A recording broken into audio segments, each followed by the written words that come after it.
ஒரு அரசியல் தலைவருடைய உடல்நலத்தை பற்றி அபாண்டமாக குற்றச்சாட்டு சொல்வது என்பதை போன்ற ஒரு மற்ற ரகமான செயல் உலகத்திலேயே கிடையாது.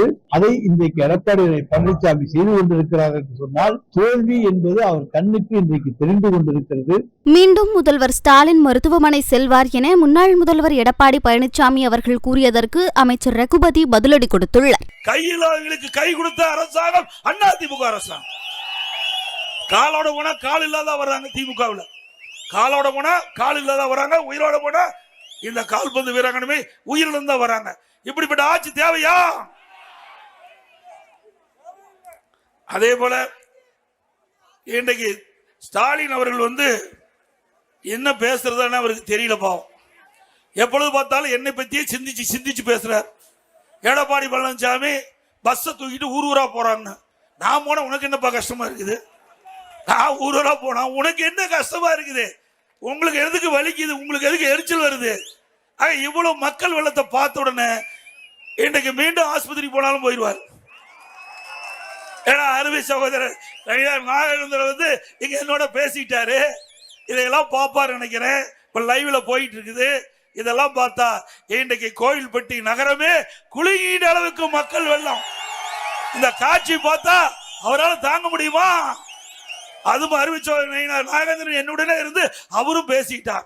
இப்போ அந்த கூட்டணி கட்சி தலைவர் திரு ஸ்டாலின் பொருந்தாத கூட்டணியா, நீயா கண்டுபிடிச்ச பொருந்தாத கூட்டணின்னு, அது எங்களுக்குள்ள இருக்கிற கூட்டணி. உங்களுக்கு ஏங்க கவலை? ஏன் நீங்க கவலைப்படுறீங்க? இதுதான் கிராமத்துல சொல்லுவாங்க, ஆடு நினையுதுன்னு ஓனாயி கவலைப்பட்டது. அப்படித்தான் திமுக கவலைப்படுது. திரு ஸ்டாலின் அவர்களே, அனைத்து இந்திய அண்ணா திராவிட முன்னேற்ற கழக தலைமையிலே அமைக்கப்பட்ட கூட்டணி பலம் வாய்ந்த கூட்டணி, வெற்றி கூட்டணி. அது வரவே வந்தால் அப்பொழுது அதை பற்றியெல்லாம் பேசிக்கொள்ளலாம். அதற்கான வழியை எங்களுடைய முதலமைச்சர் அவர்கள் வைத்திருப்பார்கள். இப்பொழுது மரியாதை நிமித்தமான சந்திப்பு தான் நடந்திருக்கு. ஆமா, இப்பொழுதுமே எங்களை பொறுத்தவரைக்கும் எங்களுக்கு தெரிஞ்ச கணக்கு அது. ஆனால் எங்களுடைய தலைவருக்கு தெரிஞ்ச கணக்கு வேறையாக இருக்கலாம். அந்த கணக்கு தான் வெல்லும்.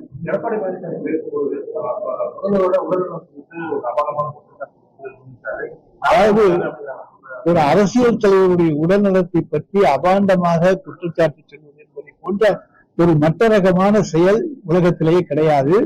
அதை இன்றைக்கு எடப்பாடி பழனிசாமி செய்து கொண்டிருக்கிறார் என்று சொன்னால் தோல்வி என்பது அவர் கண்ணுக்கு இன்றைக்கு தெரிந்து கொண்டிருக்கிறது. எனவே தோல்வியை பார்க்கின்ற காரணத்தாலே கண்ணா பின்னா என்று பேசுகிறார். அவர் தன்னை மறந்து பேசுகிறார், கத்துகிறார், உளறுகிறார். இதற்கெல்லாம் நாங்கள் பதில் சொல்லிக் கொண்டிருக்க முடியாது. நலம் காக்கும் ஸ்டாலின், உங்களோட ஸ்டாலின் திட்டம் தான் 50 மாதம் கழித்து இப்பதான் முதல்வருக்கு தெரிஞ்சிருக்கு அப்படின்னு சொல்லி விமர்சனம் பண்ணார் எடப்பாடி. ஒவ்வொரு திட்டத்தையும் ஒவ்வொரு குறிப்பிட்ட காலத்துலதான் கொண்டு வர முடியும். அது போல இப்பொழுது ஏற்கனவே நலம் காக்கும் ஸ்டாலின் திட்டம் இருந்தது. அதை ஏற்கனவே வறுமை காக்கும் திட்டமாக இருந்தது. நலம் காக்கும் ஸ்டாலினாக மாறியது. இன்றைக்கு மக்களுடைய நலனிலே அக்கறை எடுத்துக்கொண்டு உயர் சிகிச்சைக்காக இந்த திட்டம் கொண்டு வரப்பட்டிருக்கு.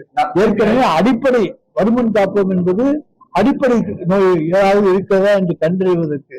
இது இன்றைக்கு உயர் சிகிச்சைக்காக 17 வகையான உயர் சிகிச்சைக்கான மருத்துவர்கள் அங்கே கொண்டு வரப்படுகிறார்கள். கிராம மக்களுக்கு பேருதவியாக இந்த திட்டம் அமைந்திருக்கிறது. அதை கண்ணால் கண்டவர்கள் ஏற்றுக்கொள்வார்கள். நிச்சயமாக இந்த திட்டம் மிகச்சிறந்த வரவேற்க தகுந்த ஒரு திட்டம்.